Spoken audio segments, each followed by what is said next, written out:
रहीम अस्सलाम वालेकुम नाज़रीन, आप यूट्यूब चैनल देख रहे हैं। मैं इमरान खान हूं। कुछ लोगों ने मेरे पिछले वीलॉग के ऊपर एक सवाल उठाया कि कब जनरल रिटायर कमर जावेद बाजवा ने मजम्मत की थी रशिया की जब उन्होंने यूक्रेन पे अटैक किया था। देखिए, मैंने ये बात आपको क्लियरली की कि पाकिस्तान की रियासत की ये पॉलिसी बनी थी। वज़ीर आज़म, वज़ीर ख़ारजा, वज़ीर दाखिला, आर्मी चीफ, DGISI और बाकी सब लोग बैठे थे और सेक्रेटरी ख़ारजा भी थे, कुछ रिटायर अफसरान भी बुलाए गए थे और ये तय हुआ था कि पाकिस्तान रूस और यूक्रेन के मामले के अंदर न्यूट्रल रहेगा, इसके अंदर किसी की साइड नहीं लेगा, जैसे इंडिया कर रहा है, जैसे बाकी मुल्क कर रहे हैं। तो पाकिस्तान ने न्यूट्रलिटी का एक ऑप्शन अडॉप्ट किया था, लेकिन रियासत की एक पॉलिसी बनी, उसकी खिलाफवर्जी कर दी जनरल रिटायर कमर जावेद बाजवा ने। और वो जो उन्होंने खिलाफवर्जी की, अब उसके ऊपर उनके इदारे के अंदर इंक्वायरी उस वक्त होनी चाहिए थी, अब भी होनी चाहिए। और ये एक ऐसी चीज है जिसके ऊपर बाकायदा इसके ऊपर पूछताछ होनी चाहिए कि आर्मी चीफ कौन होता है कि वो जाए और जाकर रियासत जो बात करे वो उससे हट के कोई और बात कर दे। क्योंकि उस मीटिंग में आर्मी चीफ मौजूद थे और आर्मी चीफ ने उस मीटिंग में ये बात एडमिट की थी कि हमारा कंसेंसस हो गया है कि हम न्यूट्रल रहेंगे। लेकिन उसके बाद उनके ऊपर ऐसा क्या दबाव आया या उन्हें ऐसा क्या मसला था कि उन्होंने जाकर रियासत की पॉलिसी के खिलाफ अपनी जाती एक पॉलिसी स्टेटमेंट दे दी। वो आर्मी चीफ के मनसब के ऊपर थे। ये बात इतनी आराम से पीछे नहीं छूट जाएगी और ये एक्चुअली रिजीम चेंज ऑपरेशन का हिस्सा आप इसको समझिए कि वहां पे ये तासुर आया कि इमरान खान की गवर्नमेंट अमेरिका के बारे में, यूक्रेन और रूस के बारे में एक अलग पॉलिसी रखती है जो अमेरिका को पसंद नहीं है। लेकिन इस मुल्क का आर्मी चीफ यूक्रेन और रूस के बारे में एक अलग पॉलिसी रखता है जो अमेरिका को पसंद है। हालांकि जो असल पॉलिसी थी वो सबने मिलकर बैठकर बनाई थी। सबूत के तौर पे मैं आपको वॉइस ऑफ अमेरिका का ये पेज दिखा रहा हूं, इसको आप देख लीजिए। वॉइस ऑफ अमेरिका का ये पेज है, इस पे लिखा है कि Pakistan army chief blasts Russia's aggression against Ukraine. ये हेडलाइन है, मजीद मुझे आपको बताने की जरूरत नहीं है। इसके अंदर उन्होंने कंडेम किया जो रशिया ने किया और रशिया की जो पॉलिसी थी यूक्रेन के ऊपर अटैक की, बाजवा साहब ने उसके खिलाफ स्टेटमेंट जारी किया जो पाकिस्तान की पॉलिसी के, रियासती पॉलिसी के खिलाफ था। अब इसके ऊपर जो है वो इमरान खान साहब को उस वक्त एक्शन लेना चाहिए था, उन्होंने नहीं लिया। वो खुद रिजीम चेंज की तरफ फंसे हुए थे और बहुत सारी चीज़ों का उन दिनों में सामना कर रहे थे। मैं आपको तारीख भी बता देता हूं ताकि आपको याद रहे। ये जो तारीख इसके नीचे लिखी हुई है, एक तो ऊपर लिखी हुई है 2 अप्रैल 2022। 2 अप्रैल 2022 को 9:31 में सुबह जो है ये खबर वहां पे शाया हुई है और इस खबर की तफसीलात भी मौजूद हैं। आप देखना चाहें तो वॉइस ऑफ अमेरिका के पेज पे जाके देख सकते हैं। ये खबर मैं आपको दिखा भी रहा हूं, इसका लिंक यहां से आप इसको देख लें। एक तो चीज़ ये बड़ी क्लियर है। दूसरी बात यह है कि इंतखाबात ऐसे गले पड़े हैं कि उसके आगे आगे सब भाग रहे हैं। यानी इमरान खान साहब इंतखाबात के लिए पीछे पीछे भाग रहे हैं और बाकी सारे आगे भाग रहे हैं। आज भी इंतखाबात की तारीख का फैसला नहीं हो पाया। PMLN 2 हिस्सों में डिवाइड होगी इंतखाबात को लेकर। राणा सनाउल्लाह, मरियम नवाज और नवाज शरीफ वाला जो एक पूरा ग्रुप है वो इलेक्शन में बिल्कुल नहीं जाना चाहता। वो पंजाब में और खैबर पख्तूनख्वा में इलेक्शन नहीं करवाना चाहते, जबकि शाहिद खाकान अब्बासी और उनकी तरह के कुछ पुराने रहनुमा जो हैं PMLN के, वो ये कहते हैं कि इलेक्शन में जाना चाहिए। जीत और हार जो है वो इलेक्शन का हिस्सा है। आप कभी जीतते हैं, कभी हारते हैं। आपने एस्टेब्लिशमेंट की गुलामी की, आपने बूट पॉलिश किए और आपने धोखे के साथ इक्तदार लिया। इसकी सजा आपको अगले इंतखाबात में मिलनी थी। अच्छी बात यह है कि पाकिस्तान की कौम में चोर हो गई है। अगर कल को कोई और पॉलिटिकल पार्टी एस्टेब्लिशमेंट के साथ मिलकर बंद कमरों के अंदर कोई 2 नंबरी करती है तो लोग उसके भी खिलाफ हो जाएंगे और उसको भी वोट नहीं डालेंगे और उसको अगले इंतखाबात के अंदर सजा भुगतनी पड़ेगी। अब जो भी पार्टी एस्टेब्लिशमेंट का पपेट बनेगी या कठपुतली बनेगी एस्टेब्लिशमेंट के लिए, उस पार्टी को अगले इंतखाबात में कम से कम एक आध दफा तो सजा काटनी पड़ेगी। अब सजा काटने की बारी जो है वो PDM की जमातों की है। पाकिस्तान पीपल्स पार्टी अपने आप को इससे अलग और बाहर रखना चाहती है। PMLN के अंदर डिवाइड जो है वो बड़ी क्लियर होती चली जा रही है। लेकिन गवर्नर पंजाब पूरी तरह से जो मरियम नवाज पार्टी है उसके कंट्रोल में है, क्योंकि ये ओहदा नवाज शरीफ साहब के कहने के ऊपर दिया गया था। अब बलीगुर रहमान साहब ने सेक्रेटरी इलेक्शन कमीशन की सरबराही में जो वफद आया था उससे उन्होंने मुलाकात की है और एक इजलास हुआ। पंजाब इंतखाबात की तारीख के हवाले से होने वाले मुशावरती इजलास में सूबे में इलेक्शन की तारीख का तयन नहीं हो सका। अब उस पर गवर्नर ने दोबारा लाहौर हाई कोर्ट जाने का फैसला कर लिया है। लाहौर हाई कोर्ट के हुक्म पर पंजाब में इंतखाबात की तारीख के हवाले से इलेक्शन कमीशन वफद ने गवर्नर पंजाब बलीगुर रहमान से गवर्नर हाउस पंजाब में मुलाकात की। इस मौका पर चीफ सेक्रेटरी और आईजी पंजाब भी मौजूद थे, जिन्होंने सूबे में इंतजामी और अमनो अमान के हवाले से ब्रीफिंग दी। और ये लोग पहले ही अदालत में कह चुके हैं कि इंतखाबात हो सकते हैं, लेकिन पीएमएलएन भाग रही है। इजलास में फैसले की तशरीह और वजाहत के लिए लाहौर हाई कोर्ट से रुजू करने का फैसला किया गया कि दोबारा जाएंगे अदालत में। एक्चुअली दोबारा अदालत में क्यों जाने, जरा इसको आप समझें। ये अगर 50 मरतबा भी अदालत में जाएंगे ना, तो 50 मरतबा अदालत से जो फैसला आएगा वो आईन के मुताबिक आएगा। कुछ चीजें जब आईन में या कानून में लिख दी जाती हैं ना, तो अदालत चाहे भी तो उनसे बाहर नहीं जा सकती। आईन के अंदर लिखा हुआ है कि 90 दिन के अंदर इंतखाबात होंगे। अब जब तक सारे कंसेंसस नहीं कर लेते या पाकिस्तान में कोई इतना बड़ा खुदा न खास्ता वाकया नहीं हो जाता, तब तक अदालत जो है वो आईन को मुअत्तल तो नहीं कर सकती। तो वो जब भी आप उसके पास जाएंगे वो आईन के मुताबिक फैसला देगी। लेकिन अब क्योंकि अदालतों को बदनाम करने के लिए एक साजिश तैयार की गई है और मरियम नवाज साहिबा और उनका सोशल मीडिया का सेल कंटिन्यूसली अदालतों के ऊपर कीचड़ उछाल रहा है, जजेस के नाम लेकर, उनकी फैमिलीज के नाम लेकर उनको टारगेट कर रहा है मरियम नवाज का मीडिया सेल, तो ये जानबूझकर बार बार मामलात को अदालत के अंदर लेकर जाएंगे, जो मामलात इंतहाई कमजोर नौइयत के हैं पीएमएलएन के लिए। हमेशा वहां आईन के मुताबिक फैसला हो जाएगा। तो जब आईन के मुताबिक फैसला होगा तो फिर ये मजीद कीचड़ उछालेंगे अदालतों के ऊपर कि देखा इमरान खान के हक में फैसला आ गया। अब मरियम नवाज साहिबा ने उसके बारे में एक स्टेटमेंट भी दिया है, मैं आगे चल के आपको बता देता हूं, बल्कि मरियम नवाज का स्टेटमेंट मैं आपको भी बता देता हूं। मरियम नवाज साहिबा ने कहा है, और वो जो मैंने आपको कहा था ना कि अमेरिका के बारे में मरियम नवाज साहिबा स्टेटमेंट देगी कि इमरान खान अमेरिका से माफी मांग रहे हैं या अमेरिका से दोबारा इक़्तिदार में आने के लिए मिन्नतें कर रहे हैं, उससे मिलता जुलता उनका एक स्टेटमेंट आ गया है, लेकिन असल स्टेटमेंट अभी आना बाकी है। इमरान खान अदलिया के घोड़े पर वापस आने की कोशिश में है, ये मरियम नवाज कह रही हैं। तो अदलिया क्या ये कह रही है कि इमरान खान को फौरन वज़ीर-ए-आज़म पाकिस्तान बना दें, या अदलिया ये कह रही है कि फौरी तौर पे जो है वो पंजाब की हुकूमत उस्मान बुज़दार को दे दी जाए और खैबर पख्तूनख्वा की हुकूमत जो है वो 2/3 बनाकर वो दे दी जाए महमूद खान को? ऐसा तो नहीं कह रही अदलिया। तो अदालत तो सिर्फ ये कह रही है कि आईने पाकिस्तान के मुताबिक आप इंतखाबात करवा दें।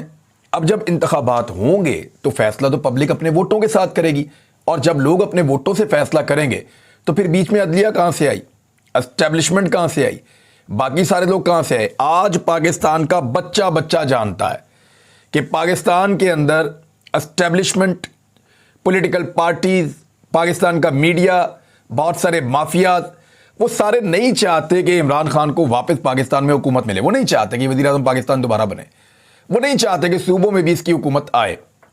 लेकिन वो सब लोग ये जरूर जानते हैं और पाकिस्तान का बच्चा बच्चा जानता है कि पाकिस्तान की अवाम इस वक्त इमरान खान को वापस लाना चाहती है।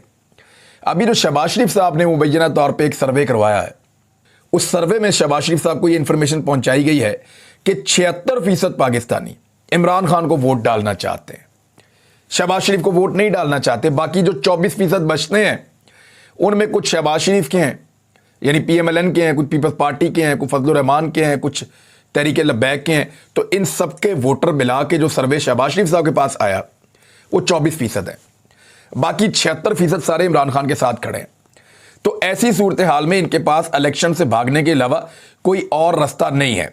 इसहाक डार ने मुलाकात की है सदर पाकिस्तान आरिफ अलवी साहब से, क्योंकि कुछ टैक्सेस हैं जो ये लगा रहे हैं पाकिस्तानियों पे, और आईएमएफ से इन्होंने मुआहिदा उस बुनियाद पे करने का फैसला किया है, और आईएमएफ बहुत सख्त फैसले करवा रहा है पाकिस्तान की गवर्नमेंट से, और आईएमएफ की ये ख्वाहिश है कि ये मुस्तकिल टैक्सेस लगे। मैं आपको खबर दे रहा हूं कि आईएमएफ ने पाकिस्तान की गवर्नमेंट को ये कहा है कि जो टैक्सेस आप लगाने जा रहे हैं, हम नहीं चाहते कि वो चंद महीनों के लिए या एक महदूद अरसे के लिए लगें, हम ये चाहते हैं कि वो टैक्सेस हमेशा लगे रहें। इसका मतलब यह है कि अगली हुकूमतों से भी आप गारंटीज लें या पाकिस्तान के इदारे ये गारंटी दें कि ये टैक्सेस अब लगे रहेंगे, तो लोगों को महंगाई के बोझ के अंदर दबना पड़ेगा। जीएसटी के अंदर 1% मजीद इजाफा कर रहे हैं। इस 1% का मतलब क्या है, शायद अभी आपको मेरे बोलने से समझ नहीं आएगी, लेकिन जब ये महंगाई का बोझ आप लोगों पे आएगा तब आपको आइडिया हो जाएगा कि इस 1% का मतलब क्या है। गैस की कीमतें बढ़ाने की मंजूरी दे दी गई है और अब जब आपको गैस के बिल आएंगे तो बढ़ी हुई कीमतों के साथ आएंगे। बिजली की जो सब्सिडीज हैं वो ख़त्म की जा रही हैं और मरहलावार 3 मरतबा इस साल के नवंबर तक बिजली की कीमतें लगातार बढ़ाई जाएंगी। 3 मरतबा बढ़ेंगी, मरहलावार बढ़ेंगी और जो टोटल कीमत बढ़ेगी वो कोई 8 से 10 रुपए के दरमियान कीमत बढ़ेगी। और ना सिर्फ ये कीमत बढ़ेगी बल्कि इससे पहले जो छोटे सार्फिन को सब्सिडी मिलती थी वो सब्सिडी भी खत्म हो जाएगी। तो ऐसी सूरत हाल में आम सारिफ के ऊपर बोझ पहले से बहुत ज़्यादा बढ़ जाएगा। यानी हुकूमत की जानिब से गैस की कीमतों में 6.16% से 124% तक इजाफा किया गया है। और जो बहुत थोड़ी सी गैस इस्तेमाल करने वाले लोग हैं ना, यानी जो चाय शाय पकाते हैं, सिर्फ कोई ज़्यादा खाना पकाना उनका नहीं होता, तो उन लोगों के लिए छोटा मोटा इस्तिस्ना है। बाकी तमाम लोगों को बहुत हैवी किस्म के बिल अब पे करने पड़ेंगे। दूसरा, जो ओवरसीज पाकिस्तानी बाहर से पैसा भेजते हैं पाकिस्तान में, देखें हमने IMF के लिए 1 अरब 1.1 या 1.2 अरब डॉलर्स के लिए बहुत थोड़ी सी अमाउंट है। इस अमाउंट के लिए हमने IMF की तमाम शराइत मानी है और वो ओवरसीज पाकिस्तानी जिनको हम वोट का हक नहीं देते, वो ओवरसीज पाकिस्तानी जिनको हम उनका कोई हक देने को तैयार नहीं है, वो 30 अरब डॉलर से ज़्यादा पाकिस्तान हर साल भेजते हैं। लेकिन उनका पैसा भेजना भी कम हो गया है। बड़े लंबे अरसे के बाद जो ओवरसीज पाकिस्तानी हैं उन्होंने इस मरतबा जो पैसा बाहर से पाकिस्तान भेजा है वो 2 अरब डॉलर महाना से कम हो गया है। यानी इस मरतबा बैरून मुल्क जो पाकिस्तानी हैं उन्होंने ये जो 31 महीने का रिकॉर्ड उनका टूट गया है। 31 महीने से जो वो पैसा भेज रहे थे वो 2 अरब डॉलर से ज़्यादा भेज रहे थे। लगभग 30-31 अरब डॉलर सालाना वो पाकिस्तान को बाहर से भेजते हैं। लेकिन ये एक ऐसा महीना शुरू हुआ है पिछला जनवरी का जिसमें 2 अरब डॉलर से भी कम यानी 1 अरब 90 करोड़ डॉलर से कुछ ज़ायद की तरसीलात ज़र या बाहर से जो फॉरेन रेमिटेंसेस हैं वो आई हैं।